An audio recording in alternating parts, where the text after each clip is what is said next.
Chien's Jiang Ziti. Hiperlipidemia adalah suatu keadaan di mana tingginya kadar lemak, yaitu kolesterol dan trigliserida di dalam darah. Lemak yang disebut juga lipid adalah zat yang kaya energi, yang berfungsi sebagai sumber energi utama untuk proses metabolisme tubuh. Lemak diperoleh dari makanan atau dibentuk di dalam tubuh, terutama di hati, dan bisa disimpan di dalam sel-sel lemak untuk digunakan di kemudian hari. Sel-sel lemak juga melindungi tubuh dari dingin dan membantu melindungi tubuh terhadap cedera. Lemak merupakan komponen penting dari selaput sel, selubung saraf yang membungkus sel-sel saraf, serta empedu. Lemak utama dalam darah adalah kolesterol dan trigliserida. Lemak mengikat dirinya pada protein tertentu, sehingga bisa mengikuti aliran darah. Gabungan antara lemak dan protein ini disebut lipoprotein.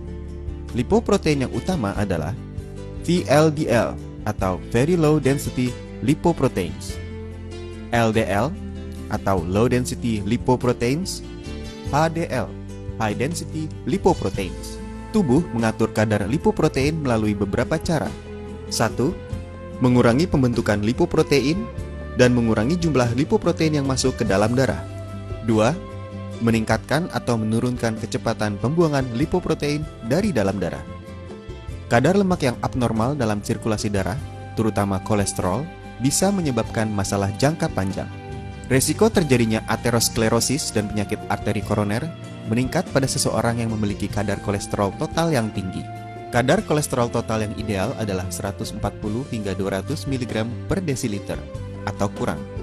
Jika kadar kolesterol total mendekati 300 mg per desiliter, maka risiko terjadinya serangan jantung adalah lebih dari 2 kali.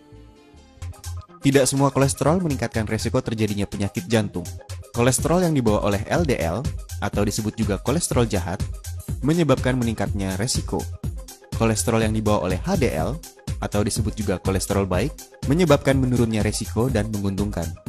Idealnya, kadar kolesterol LDL tidak boleh lebih dari 130 mg per desiliter. Dan kadar kolesterol HDL tidak boleh kurang dari 40 mg per desiliter. Kadar lipoprotein, terutama kolesterol LDL, meningkat sejalan dengan bertambahnya usia. Dalam keadaan normal, pria memiliki kadar yang lebih tinggi, tetapi setelah menopause, kadarnya pada wanita mulai meningkat. Faktor lain yang menyebabkan tingginya kadar lemak tertentu, misalnya VLDL dan LDL, adalah riwayat keluarga dengan hiperlipidemia, obesitas, diet kaya lemak, kurang melakukan olahraga, penggunaan alkohol, merokok, diabetes yang tidak terkontrol dengan baik, kelenjar tiroid yang kurang aktif. Gejala.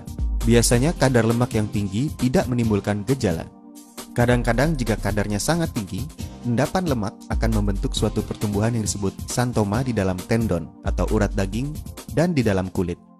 Kadar trigliserida yang sangat tinggi atau sampai 800 mg per desiliter atau lebih bisa menyebabkan pembesaran hati dan limpa dan gejala-gejala dari pankreatitis, misalnya nyeri perut yang